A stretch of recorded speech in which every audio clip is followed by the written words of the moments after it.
Ladies and gentlemen, imagine waking up tomorrow to the life you've been praying for.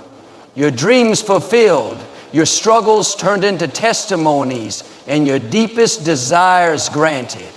How would you feel? Would you wait until that moment to thank God, or would you start thanking Him right now? Today, I want to challenge you with a powerful truth. Thank God in advance, because God will do it. Many times we wait for the blessing before we give thanks. But what if I told you that your gratitude before the breakthrough is the very thing that unlocks the miracle? What if your faith-filled thanksgiving is the key to God's best for your life? Faith is the foundation of every miracle. It is the bridge between where we are and where we want to be. Faith is not just believing in God's power, it is trusting that He will act on our behalf. It is the confidence that even when circumstances seem impossible, God is still able to do exceedingly and abundantly beyond all that we ask or think. The greatest miracles in history happen not because of logic, resources, or human ability, but because of faith. When we talk about faith unlocking miracles, we are not referring to wishful thinking or blind optimism. Faith is a deep conviction, a knowing in our hearts that God is who He says He is and that He will do what He has promised. This kind of faith moves mountains, opens doors that no one can shut, and brings Jesus Himself said in Matthew 17:20, if you have faith as small as a mustard seed, you can say to this mountain, move from here to there, and it will move. Nothing will be impossible for you. Faith is the currency of heaven. Just as money is used to make transactions in the natural world, faith is what activates the supernatural. Without faith, it is impossible to please God. Hebrews 11:6. Why? Because faith is an expression of trust. It is saying, God, I believe You more than I believe what I see. I trust Your word more than I trust my circumstances. And when we operate in this level of trust, miracles begin to unfold. Look at the story of the woman with the issue of blood, Mark 5:25 through 34. She had been suffering for 12 years, spent all she had on doctors, and found no cure. But when she heard about Jesus, she believed that if she could just touch the hem of His garment, she would be healed. She didn't ask for permission. She didn't wait for an invitation. She acted in faith, and the moment she touched His garment, power flowed from Jesus, and she was instantly healed. Jesus turned and said, daughter, your faith has made you well. Notice, He didn't say His power alone healed her. He credited her faith. Her faith unlocked the miracle. If she had doubted, if she had hesitated, she would have remained in her condition. But faith pushed her beyond fear and into the miraculous. Another example is the centurion in Matthew 8, verse 5 through 13. His servant was sick, and he came to Jesus believing that just one word from Him would be enough to heal. This was remarkable because most people needed Jesus to lay hands on them to be physically present for the miracle. But the centurion's faith was so strong that he believed Jesus' word alone carried the same power. Jesus was amazed and said, I have not found anyone in Israel with such great faith. And at that very moment, the servant was healed. Faith is not just about believing that God can do something. It's about believing that He will do it for you. Many people believe that God is powerful, but they struggle to believe that He is willing to move in their own lives. That is where faith must rise. Faith is personal. It's saying God is not just a miracle worker for us. Faith also requires action. The Bible says in James 2:26, faith without works is dead. When Peter saw Jesus walking on water, he said, "Lord, if it is you, command me to come." Jesus told him to come, and Peter stepped out of the boat. That first step was an act of faith. He didn't wait for the waves to calm down or for perfect conditions. He simply believed and acted. And as long as he kept his eyes on Jesus, he did the impossible. He walked on water, but the moment he focused on the storm, fear crept in and he began to sink. This is a powerful lesson. Faith keeps us afloat, but doubt pulls us under. The storms of life will always try to shake us, but if we keep our eyes on God, we will see miracles. Sometimes faith is tested. There are moments when we pray and nothing seems to change. This is where many people give up, but faith is persistent. It holds on even when the answer hasn't come yet. The Bible tells the story of a Canaanite woman who begged Jesus to heal her daughter, Matthew 15:21-28. At first, Jesus didn't respond. Many would have walked away thinking he wasn't willing, but she refused to leave without her miracle. She kept pressing, and eventually Jesus said, "Woman, you have great faith. Your request is granted." God honors faith. He responds to those who believe, those who refuse to give up, those who thank Him in advance for what they have not yet seen. Faith is not about having all the answers. It's about trusting the one who does. It is believing that even when you don't see a way, God is making a way.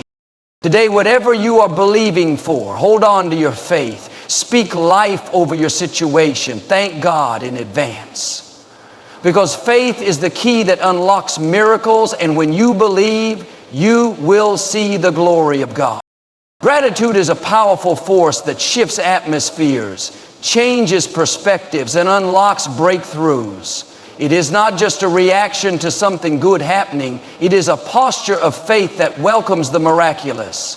Gratitude is the language of expectation. It is saying, "God, I trust you, even before I see the answer. I thank you not because everything is perfect, but because I know you are working all things together for my good." Many times people wait for breakthroughs before expressing gratitude. They think, "I'll thank God when my prayers are answered, when the situation turns around, when I finally see the blessing." But the truth is, gratitude is not just a response to breakthroughs. It is often the very thing that brings them. When we thank God before the miracle happens, we demonstrate faith, and faith is what moves mountains. Consider the story of Paul and Silas in Acts 16. They were thrown into prison for preaching the gospel, beaten and bound in chains. Most people in their situation would have been complaining, questioning God, or feeling hopeless. But instead, Paul and Silas did something radical. They began to pray and sing praises to God. They worshiped in the middle of their struggle. They gave thanks before they saw their deliverance. And what happened next? A supernatural breakthrough. The prison shook. The chains fell off and the doors flew open. Their gratitude and praise invited God's power into their situation. This principle is seen repeatedly in the Bible. When Jesus was about to feed the 5,000 with only 5 loaves and 2 fish, He didn't complain about the lack. He didn't panic or doubt.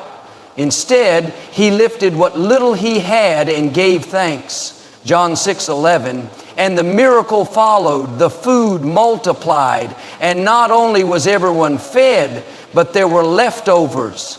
Jesus demonstrated that gratitude brings increase. When we thank God for what we have, no matter how small, He multiplies it. Gratitude also aligns our hearts with God's will. When we focus on what we lack, we magnify our problems. But when we give thanks, we magnify God. We remind ourselves that He is bigger than any challenge we face.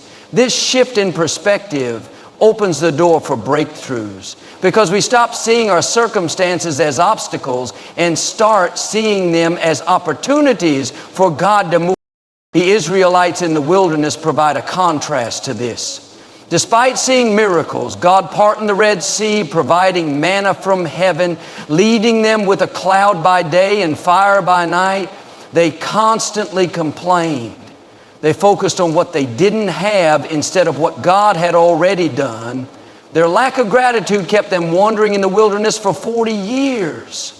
What could have been an 11-day journey turned into a lifetime of delays because of their ungrateful hearts. This teaches us a critical lesson. Complaining delays breakthroughs, but gratitude accelerates them. When we cultivate a habit of thanksgiving, we invite more of God's presence into our lives. Psalm 104 says, "Enter His gates with thanksgiving and His courts with praise." Thanksgiving is the access point to God's presence. And where God's presence is, there is power, there is healing, there is provision. One of the most powerful examples of gratitude preceding breakthrough is found in the story of Jehoshaphat in 2 Chronicles 20. Faced with a vast enemy army, Jehoshaphat and the people of Judah didn't rely on weapons or numbers. Instead, they sent out worshipers ahead of the battle. These worshipers didn't carry swords. They carried a song of thanksgiving, singing, "Give thanks to the Lord, for His love endures forever." And as they praised and thanked God, the enemy armies turned on each other and destroyed themselves. Without even lifting a weapon, Judah won the battle because gratitude invited divine intervention. Gratitude is also a key to emotional and spiritual freedom. When we thank God, even in difficult times, we break free from anxiety, worry, and fear. Philippians 4, 6 through 7 tells us, "Do not be anxious about anything, but in every situation, by prayer and petition with thanksgiving, present your requests to God. And the peace of God, which transcends all understanding, will guard your hearts and your minds in Christ Jesus." Gratitude is not just about changing our external circumstances. It transforms us from within. Breakthroughs often come when we shift from asking to thanking. Instead of constantly saying, "God, when will you do this?" we should start saying, "God, thank you, because I know you are already working on it." Instead of saying, "God, why is this taking so long?" we should say, "God, I trust your perfect timing, and I thank you in advance." This shift is powerful because it aligns our words and thoughts with faith, and faith pleases God. Even in our darkest moments, there is always something to be thankful for. The enemy wants us to focus on what's missing, what's wrong, and what hasn't happened yet. But when we choose gratitude, we silence the voice of doubt and open the door for God's blessings to flow. Gratitude is not denial. It doesn't mean we ignore our struggles. It means we choose to acknowledge God's goodness even in the midst of them. Think about the times when you were waiting for a breakthrough. Did frustration, worry, or doubt help speed up the process? Probably not. But the moment you shifted into gratitude, thanking God despite the uncertainty, you likely felt peace, hope, and even saw things begin to change. That's because gratitude is a force that moves the heart of God. Today, no matter what you are facing, take a moment to give thanks. Thank God for what He has already done, and thank Him in advance for what He is about to do. Because when gratitude goes before you, breakthrough follows. Expectation is a powerful force that shapes our reality. It is more than just hope.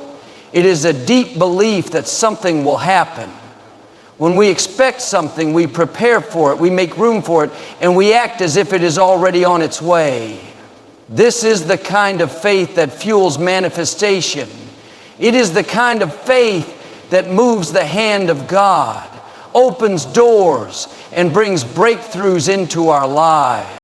The Bible is full of stories where expectation led to the miraculous. One of the most striking examples is found in Mark 5:25-34, the story of the woman with the issue of blood. She had been suffering for 12 years and no doctor could help her.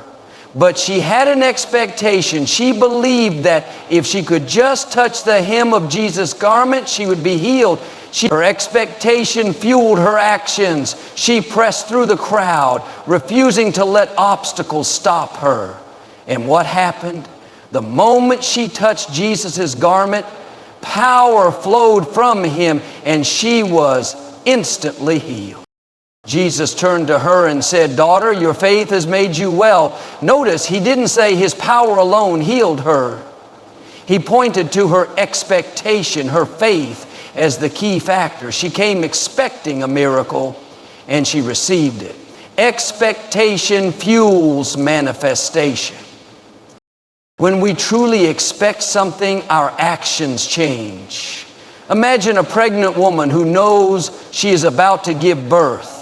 She doesn't wait until the baby arrives to prepare. She gets the nursery ready, buys baby clothes, and prepares a place for the child. She acts in expectation. That is the kind of faith we must have when we are believing for something from God. If you are expecting a breakthrough, are you preparing for it? If you are expecting a promotion, are you working like it is already yours?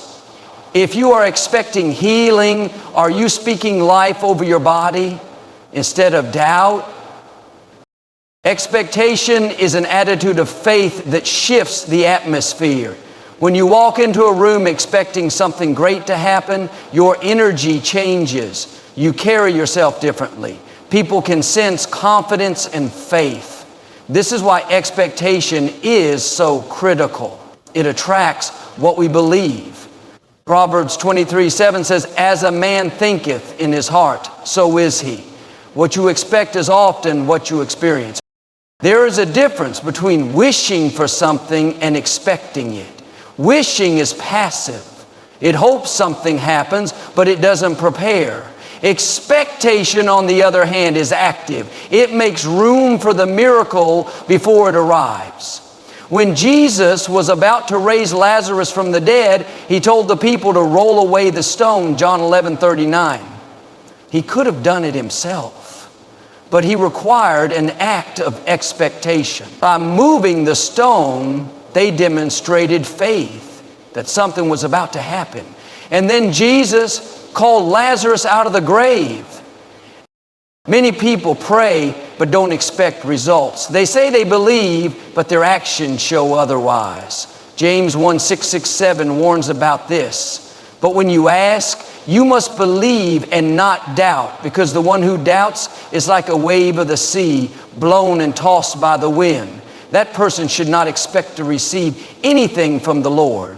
Expectation is the difference between those who receive and those who don't. God responds to faith-filled expectation.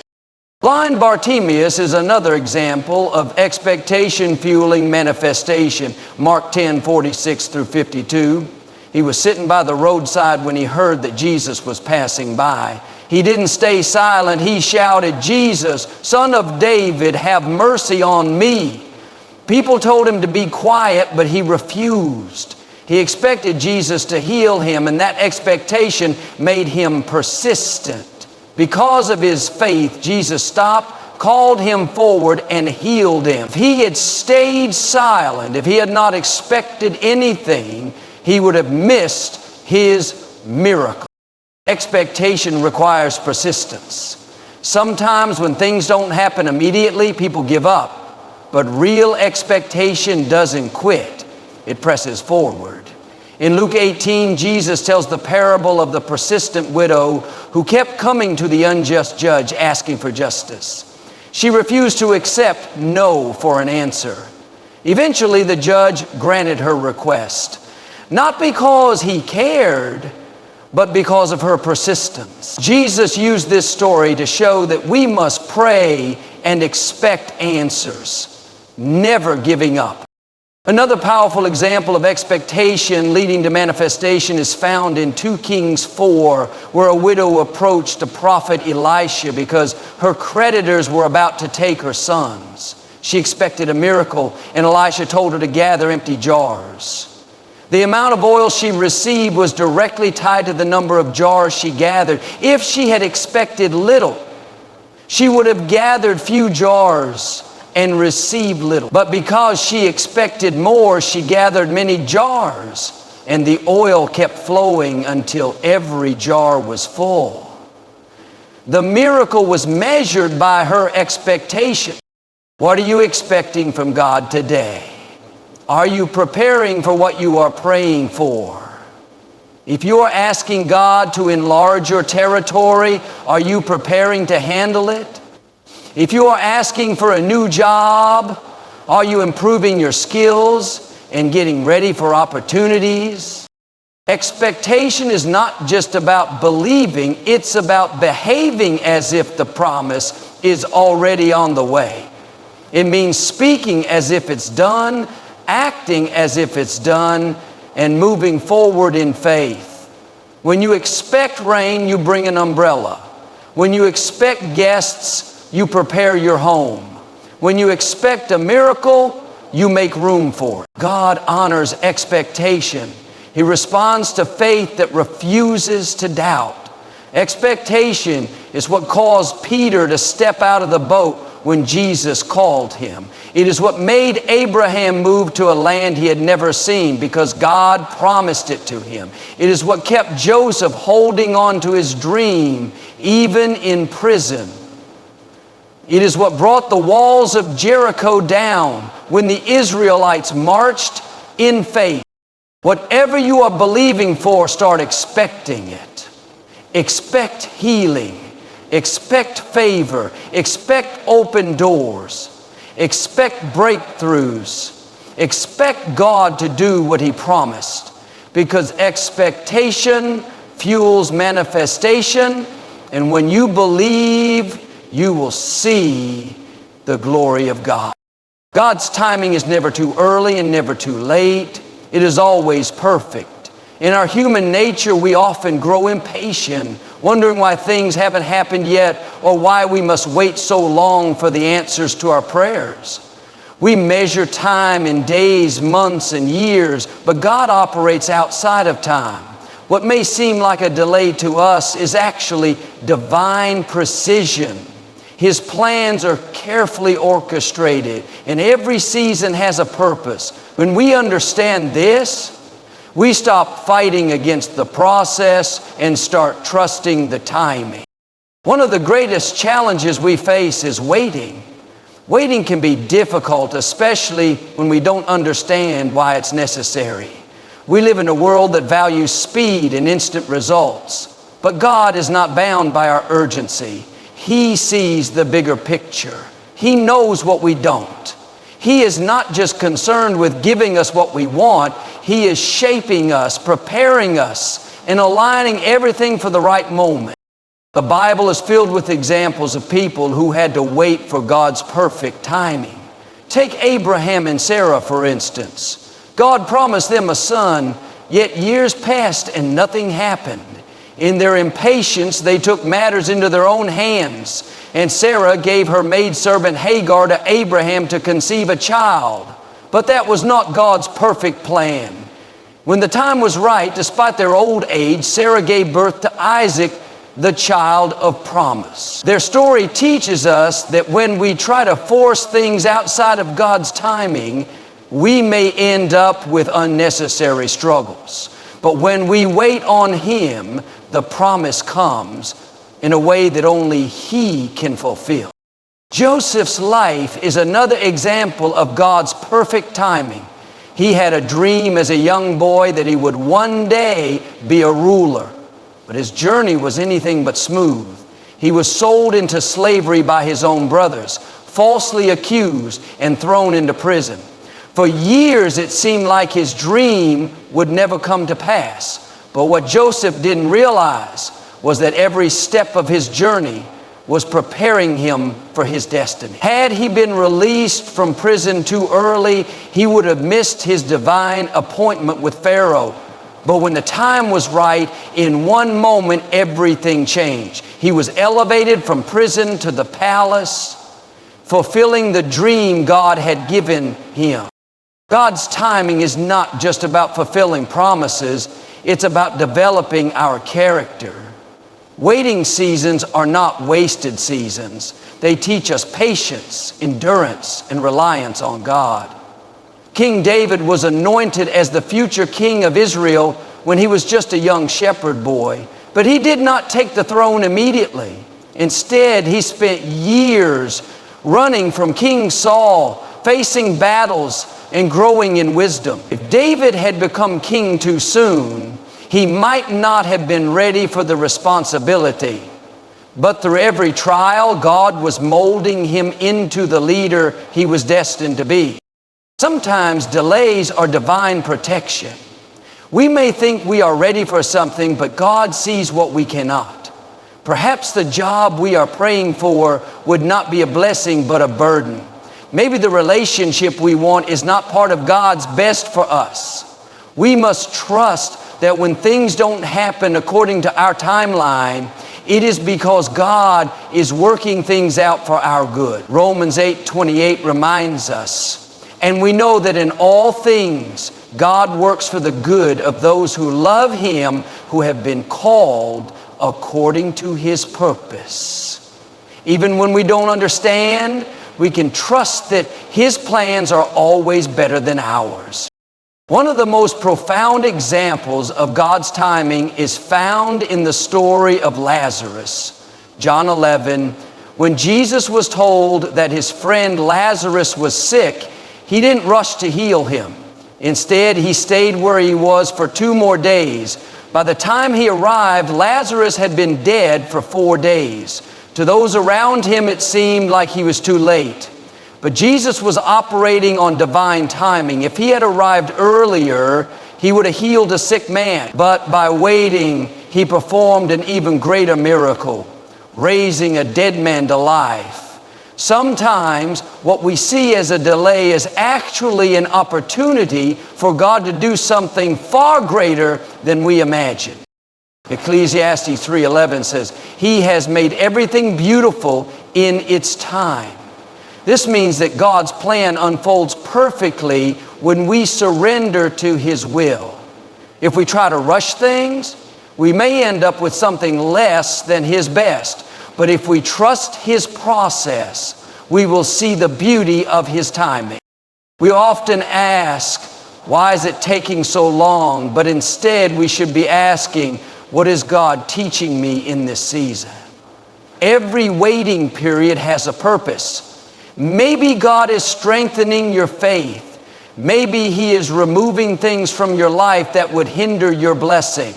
Maybe He is aligning people and circumstances so that when the breakthrough comes, it is undeniable that it was His hand at work. Jesus Himself operated in perfect timing. There were moments when people tried to push Him into action before it was time, but He always moved according to the Father's schedule. When His mother asked Him to perform His first miracle at the wedding in Cana, He responded, "My hour has not yet come." John 2:04. And when He went to the cross, He did so at the appointed time, neither too soon nor too late, fulfilling prophecy down to the smallest detail. What does this mean for us today? It means we can trust that God is never late.